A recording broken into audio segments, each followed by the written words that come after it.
அனைவருக்கும் காலை வணக்கம்.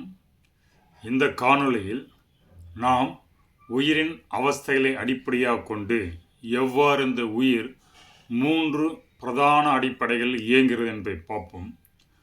இதை திருமூலர் திருமந்தத்தில் கூறுகையில் உயிரின் அவஸ்தைகளாக 25 அவஸ்தைகள் இருக்கின்றன. இருந்த போதிலும் 18 அவஸ்தைகள் முக்கியமாக குறிப்பிடுகிறார். அதில் 3 அவஸ்தைகள் அடங்கும். 1 மேலான அவஸ்தை, 2 மத்திய அவஸ்தை, 3 கீழான அவஸ்தை. அப்போ மேலான அவஸ்தை என்றால் உயிரின் மேம்பட்ட இயங்கும் நிலை, மத்திய அவஸ்தை என்றால் உயிரின் மத்திய நிலையில் இருக்கும் இயங்கு நிலை, கீழான அவஸ்தை என்றால் உயிரின் தாழ்நிலை இயக்க நிலை. இந்த கீழான அவஸ்தையில் தான் பார்த்தோம்னா மனித நிலையில் மேக்சிமம் டைமில் இந்த மைண்டோட தொடர்பு கொண்டு இயங்குகிறோம். இது கீழான அவஸ்தை நிலையில் ஏற்படுகின்ற ஒரு உணர்வின் தன்மை, உயிரின் இயக்க நிலை. மத்திய அவஸ்தை என்பது நமது இடைப்பட்ட நிலை. இது மைண்டுடைய ஆதிக்கம் குறைந்து பக்தி, சரண்டர் இந்த மாதிரி நிலையில் நடக்கின்ற விஷயம். இது மத்திய அவஸ்தை. மேலான அவஸ்தை என்பது இது அப்படியே உயிரின் ஓங்கிய நிலை, இறைநிலையை நோக்கி நகர்கின்ற நிலை. இங்கே மைண்டு என்ற ஒன்று இருக்காது, பியூர் சரண்டரிங் ஸ்டேட்டில் நடக்கும் அப்படின்னு பொதுவாக எடுத்துக்கலாம். அப்போ இதன் அடிப்படையாக கொண்டு பார்க்கும்போது இந்த ஒவ்வொரு நிலையிலும் நாம் இயங்குவதற்கு உணர்வே மையமாக உள்ளது. ஆனால் வெறும் உணர்வை கொண்டு மனிதன் வாழ்நிலையிலிருந்து வெகு காலத்திற்கு முன்பே வந்துவிட்டான். எப்போது மொழி உருவாகியதோ அப்பொழுதே மனம் என்ற ஒன்று உருவாக்க தொடங்கிவிட்டான். அப்படி இருக்கும்போது இந்த மனத்தின் தாக்கம் நமது இந்த உயிரின் உணர்வில் பிரதிபலித்து உணர்வினை அப்படியே வெளிப்படும் விதம் தடுக்கின்றது. அதனால் மனமே நம்மளை இயக்குகின்ற நிலைக்கு நாம் தள்ளப்படுகிறோம். இது மனத்தின் மூலம் இயங்கு நிலை கீழான அவஸ்தையில் அதிகமாகும், மத்திய அவஸ்தையில் கொஞ்சம் குறைந்தும், மேலான அவஸ்தையில் காணாமலும் இல்லாமலும் சரண்டர் ஸ்டேட்டில் நடக்குதுன்னு வச்சுக்கலாம். அப்போது இந்த மைண்டு தான் நம்மளை இந்த உலகத்தில் புறவில் இயக்கிற நிலையில் இருக்கிற தன்மைக்கு இருக்கிற காலத்தில் நம்ம இருக்கிறோம்.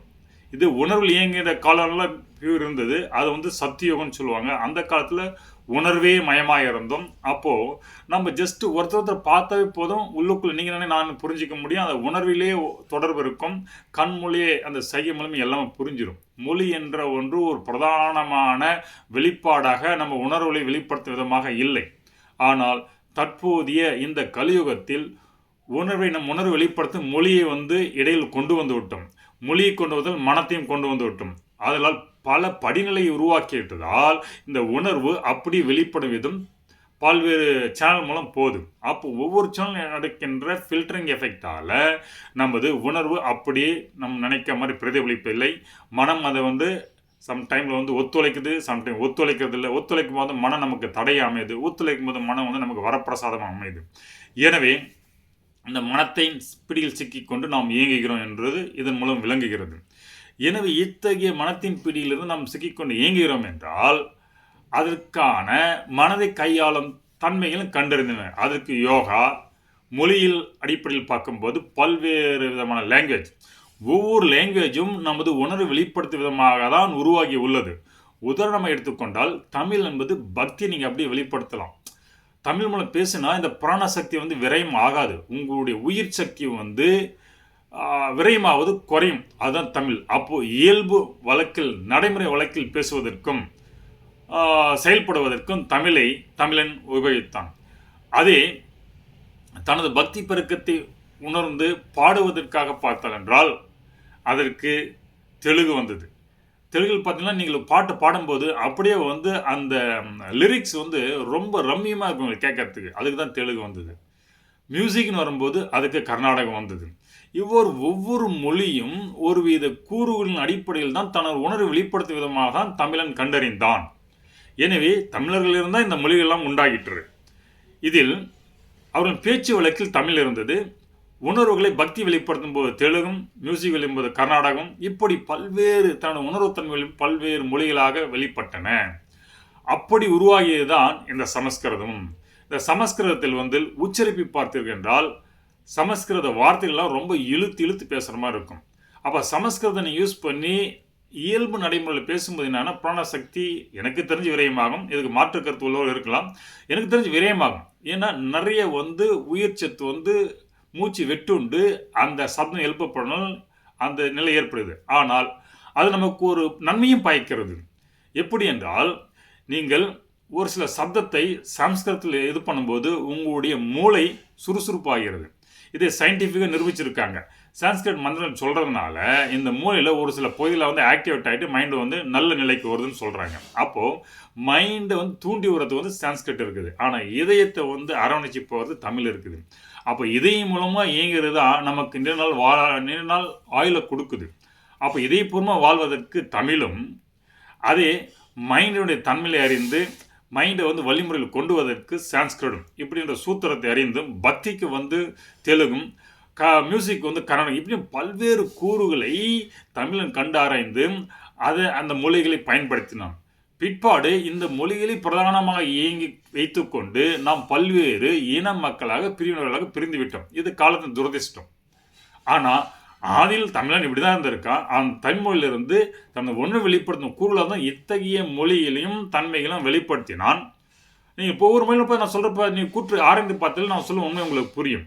எனவே மொழி என்பது உணர்வினை வெளிப்படுத்தும் ஒரு கருவி. அப்படின்னு நீங்கள் பார்த்தீங்கன்னா மொழியின் அடிப்படையில் நாம் பேதப்படுத்தி மற்றவங்களை பார்க்க மாட்டோம். உணர்வின் அடிப்படையில் நாம் அனைவரும் ஒன்று. உணர்வில் பார்த்தீங்கன்னா ஒரு மனுஷன் வந்து உள்ளுக்குள்ளே என்ன நினைக்கிறான், உங்களை போய் சொப்பானே தரணும் அப்படி பார்த்தோன்னே தெரிஞ்சிடும். ஆனால் மொழியில் வந்து ஒரு சில வெளிப்பாடுகள் வந்து தான் புரியும். எனவே உணர்வு தன்மையில் இருந்து இயங்குவது தான் நமது மேலான இயக்க நிலை. அது இறைவனோடு தொடர்புடைய இயக்க நிலை. ஆனால் அத்த இயக்க நிலையிலிருந்து நாம் பல நிலையில் கீழே வந்துவிட்டோம். அதனால தான் பல கருவிகள் நமக்குள் உருவாகி பல தத்துவ அடிப்பில் நாம் இயங்கிக் கொண்டே இருக்கோம், இந்த உயிரை இயக்கிறோம். எனவே இந்த உயிர் இயங்கும் தத்துவத்தை நாம் புரிந்து கொண்டால் என்றால் இங்குள்ள பல்வேறு பிரிவினைகள் ஏன், பல்வேறு மொழிகள் ஏன் என்பது நமக்கு விளங்கும். அப்போது இந்த பிரிவினாத தன்மையிலிருந்து அனைவரும் ஒன்று என்றது புலப்படும். இது நீங்கள் வந்து உயிரின் இயக்கத்தை அறிந்து தெரிந்து செயல்பட்டால் நான் சொல்வது புரியும். இது வரும் காலையில் நான் உயிரின் இயக்கத்தன்மை விளக்குகிறேன். அப்பொழுது உங்களுக்கு இதன் அடிப்படை புரியும். ஏன் இதை விளக்கினேன் என்றால், இதை நீங்கள் புரிந்து கொண்டால் என்றால்தான் இந்த தமிழன் ஏன் வந்து பல்வேறு கூறுகளாக பல்வேறு மொழிகளையும் தன்னுள் வைத்துக்கொண்டு இயங்குகிறான் என்பது. இதெல்லாம் இல்லை தொல்காப்பியர் ஏன் வந்து திசை சொற்கள் என்று பல்வேறு மொழிகளில் ஒரு இலக்கணம் உருவாக்கி அதில் படைக்கிறதுக்கு வழிமுறைகள் செய்யணும். ஏன்னா அவருக்கு தெரியும் இது உணர்வு வெளிப்படுத்தும் பல்வேறு பரிணாமங்கள் மொழிகள். எனவே பல்வேறு மொழிகளையும் உள்ள சிறந்த கருத்துக்களை உள்ளடக்கி தமிழ் விளங்க வேண்டும். அப்போதான் தமிழோட ஒரு செறிவு முழுமை கிடைக்கும் என்பதற்கு தொல்காப்பியத்தை இலக்கத்தை வகுத்தார். இந்த தொல்காப்பியர் காலத்தில் வந்து அப்போது திசை சொற்கள் என்பதும் பல்வேறு மொழிகள் உருவாக்கி விட்டது என்பதை நமக்கு உணர்த்துகிறது. ஆனால் இந்த திவ்ய பிரபந்தம் அப்படிப்பட்ட நூல்களை வந்து பார்த்தீங்கன்னா திசை சொற்களே கூடியாது, எந்த மொழி சொற்கள் அப்போ பியூர் தமிழ் இருக்குது. அப்போது இத்தகைய திவ்ய பிரபந்தம் உருவான காலகட்டம் தொல்காப்பியர் காலத்துக்கு முன்னு சொல்லலாம். ஏன்னா அத்தகைய தூய தமிழில் வந்து நாலாயிரம் திவ்ய பிரபந்தம் உள்ளது. எனவே இந்த இலக்கணங்களை வைத்துக்கொண்டே நாம் இதன் காலத்தை வரையறுக்கலாம் என்பது என்னுடைய துணிவு. ஆனால் இதை தமிழ் வல்லுநர்கள் செய்தால் மிகவும் நன்றாக இருக்கும். எனக்கு அந்த கருத்து உள்ள ஐடியா சொல்கிறேன், அவ்வளோதான். தமிழ் வல்லுநர்கள் இது செம்மையாக செய்ய முடியும். ஒரு இலக்கியத்தில் உள்ள திசை சொற்கள், அந்த சொற்களின் பயன்பாடு, தோற்றத்தின் பயன்பாடு, மூலச்சொல் கருச்சொல்லில் இருந்து அடுத்து வந்த சொற்கள் என்ன, அதை அடுத்து நகர்ந்த சொற்கள் என்ன, இதை வைத்து ஒரு காலத்தை வகுக்கலாம். ஏனென்றால் மொழி என்பது ஒரே நாளில் உருவாகிற விஷயம் கிடையாது. ஒரு ஆதி மொழி ஒன்றும் பேசாத ஒரு காட்டு மனிதன் இயற்கை ஒலிகளை கொண்டு ஒரு தமிழை போன்ற ஒரு செம்மையான செம்மொழியாக மாறுவதற்கு கிட்டத்தட்ட 75 வருடங்கள் 1 லட்சம் வருடங்கள் ஆகும் என்று மொழியியல் வல்லுநர்கள் கூறுகின்றார்கள். எனவே இத்தகைய நிலை நாம் செம்மொழி நிலை எழுதியுள்ளோம் என்றால் இந்த தமிழர்கள் எவ்வளவு காலத்தை கடந்து வந்திருக்க கூடும். எனவே இத்தகைய காலத்தில் நாம் தமிழ் மொழி வல்லுநர்கள் அந்த லகரத்தையும் ஆராய்ந்து கருவையும் ஆராய்ந்து கருச்சொற்கள் என்ன, அதிலிருந்து திரிந்து வந்த சொற்கள் என்ன, திரிவதற்கான காலகட்டம், இந்த திரிவு எங்கு நடைபெற்றது, அது புலன்பெயர்ச்சியின் அடிப்படையில் எவ்வளவு காலம் ஏற்பட்டது அப்படின்னு பல்வேறு கோணத்தில் நாம் இதை ஆராய முடியும். எனவே இங்கு எனக்கு மொழியின் திறமை எனக்கு இல்லாதனால் நான் புலன்பெயர்ச்சியில் வந்து பல்வேறு இடங்களை கண்டதனால் புலன்பெயர்ச்சியை வைத்து காலங்களை வகுக்க ஒரு முயற்சி எடுக்கின்றேன். ஏனால் மனிதர்கள் வாழும்போது ஒரே இடத்தில் வாழவில்லை. அவர்கள் திணை நாகரிகம் வளர வளர அந்த திணை நாகரிகத்திற்கு ஏற்ப அந்த அறிவு நிலை உயர்ந்ததுக்கு ஏற்ப குறுநிலத்தில் இருந்தவன் முளைநிலத்தில் வந்துடும், முளைநிலத்தில் இருந்தவன் வந்து அப்படி மருத நிலையத்துக்கு போயிருக்கா, நெய்தல் பாலை அப்படியே வந்து போயிருக்காங்க. அப்போது இங்கே மனிதன் அறிவு விரிவடைய மனம் வளர வளர அவன் தனக்கு தேவையான நாகரிக கூறுகளை உருவாக்கி கொண்டே சென்றான். எனவே அது நாகரிக கூறுகள் உருவாவதற்கான காரணங்கள் காலக்கணக்கை வைத்துக்கொண்டே காலங்களை வகுக்கலாம். உதாரணத்துக்கு நான் சொல்ல வேண்டும் என்றால், சோழர் உருவாக்கிய தமிழ் எழுத்து கிட்டத்தட்ட 1300 வருடங்கள் 1300 பண்ணது கிட்டத்தட்ட ஒரு 800-900 வருஷம்னு வச்சுக்கோங்க. இன்றைக்கும் ஒரு சில எழுத்து தவிர அப்படியே நம்ம யூஸ் பண்ணிட்டு இருக்கோம். அப்போ இந்த மொழியில் எழுத்துக்கள் இவ்வளவு மாற்றம் வரல. அப்போ தமிழ் மொழி ஒரு தொன்மையான பழங்கால இயற்கை மனிதன் வாழ்ந்த மொழியிலிருந்து ஒரு செம்மொழி உருவாக்கி எவ்வளவு காலகட்டம் தேவைப்பட்டிருக்கும். ஒரு வளர்ச்சி என்பது இந்த நம்முடைய தமிழ் இலக்கியம் சொல்லியிருக்கின்ற கிமு 300 to கிமு 600 சங்க காலம் முடிந்துவிடும் என்பதெல்லாம் சாத்தியமே இல்லை. ஏனென்றால் நம்முடைய தமிழ் இலக்கியம் போய் சென்று பார்த்தால் ஒரு கவிதையிலே 8 படிநிலைகள் வைத்துள்ளார்கள். அப்போ ஒவ்வொரு படிநிலை உருவாகி அது உச்சத்தை அடைந்து திரும்ப அடுத்த படிநிலை வருவதற்கு கிட்டத்தட்ட ஒரு 200-300 வருஷம் வச்சுன்னா கூட அதுவே எத்தனை ஆயிரக்கணக்கான வருஷங்கள் போகும். 8 படிநிலைக்கு 8 32 3200 வருஷம் போகும். ஆனால் நான் சொல்வது மிக குறைவு. உங்கள் லாஜிக்காக நான் சொல்கிறேன். இது கிட்டத்தட்ட 2000-3000 வருஷங்கள் ஆகும். அதனால தான் தமிழ் எழுத்துக்களே பார்த்தீங்கன்னா கிட்டத்தட்ட 800 வருஷம் 900 வருஷம் ஆகி பெருசு எழுத்துக்கள் மாற்றம் வரல. எம்ஜிஆர் காலத்தில் ஒரு சில எழுத்துக்கள் மாற்றம் செஞ்சாங்க, அவ்வளோதான். பெருசு மாற்றங்கள் வரல. இவ்வளோ வெளிப்பட நிலையில் இவ்வளோ நாகரிகம் உச்சமடைந்து இவ்வளோ டெக்னாலஜி காலத்தில் இவ்வளோ எழுத்துக்கள் மாற்றம் அடைந்தனால் பழங்காலத்தில் அவ்வளோ சீக்கிரம் எப்படி 600 வருஷத்தில் அவ்வளோ இலக்கியங்கள் அவ்வளோ படிநிலைகள் எல்லாம் கடந்து செல்ல முடியும்? இது சாத்தியம் இல்லை. இது தமிழ் அறிஞர்கள் கொஞ்சம் ஆராய்ந்தால் நான் சொல்லும் கருத்து புலப்படும். எனக்கு தமிழ் முழுமையான அந்த தெளிவில்லாதனால் நான் எனது கருத்தை தான் பதிவிடுகிறேன். தமிழர்கள் இதற்கு இந்த கோணத்தில் ஆராய்ந்தால் அவர்களுக்கு இந்த காலகட்டத்தை வகுக்க முடியும் என்பதுதான் என்னுடைய துணிவு. ஏனென்றால் நம்முடைய வரலாறு எழுத்துக்கள் கண்டுபிடித்து அது கல்வெட்டில் பொறித்த பின்பு தான் நமது வரலாறு தொடங்கி என்றால் அதுக்கு முன்னாடி இருக்கிற வரலாறு எந்த விதத்தில் நாம் அமைப்பது, எந்த விதத்தில் நாம் கூறுவது, அது திணை வரலாற்றை கொண்டும் எவ்வாறு மனிதன் உருவான என்றும் அந்த வாழ்ந்த வாழ்வியலை கொண்டுதான் கூற முடியும்.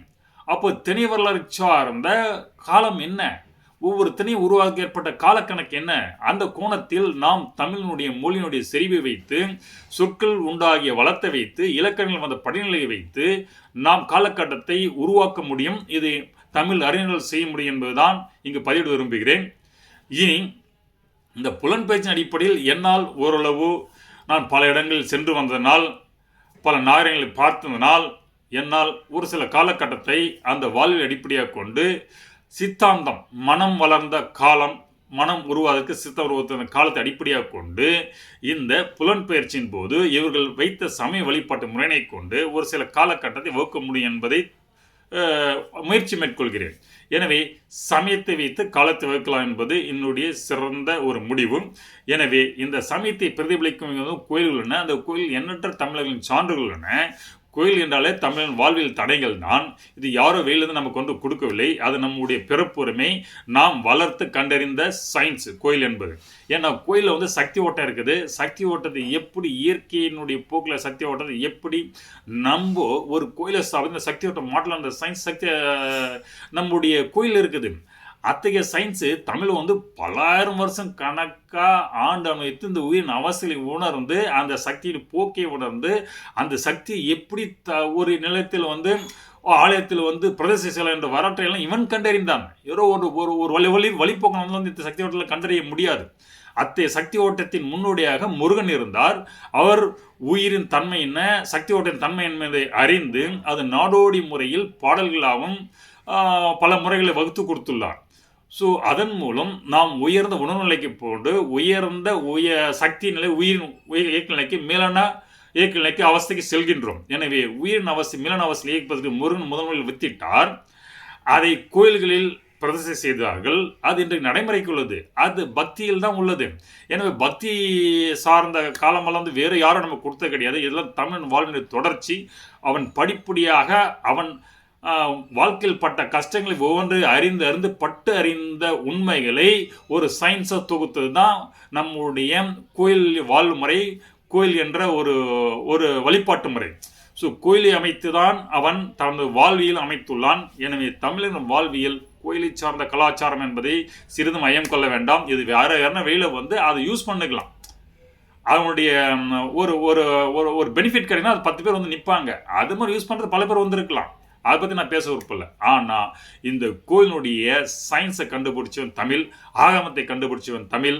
இந்த ஆகமத்தை சிவபெருமன் அருளை அந்த ஆகம அடிப்படையில் தான் கோயில் உருவாகின. ஆகமத்துக்கு முற்பட்ட கோயில் எவ்வாறு இருந்தன, ஆகமத்து பிற்பாடு கோயில் எப்படியா இருந்தன என்பதை நான் வரும் காலம் விளக்கிறேன். எனவே தமிழின் வாழ்வியல் முறைதான் கோயில்களாக நிற்கின்றன. அந்த கோயில் பல்வேறு பரிணாமங்களில் சமயத்தின் அடிப்படையில் வளர்ந்துள்ளன என்பதை வரும் காலம் விளக்கிறேன். இந்த காலமை கண்டமைக்கு நன்றி.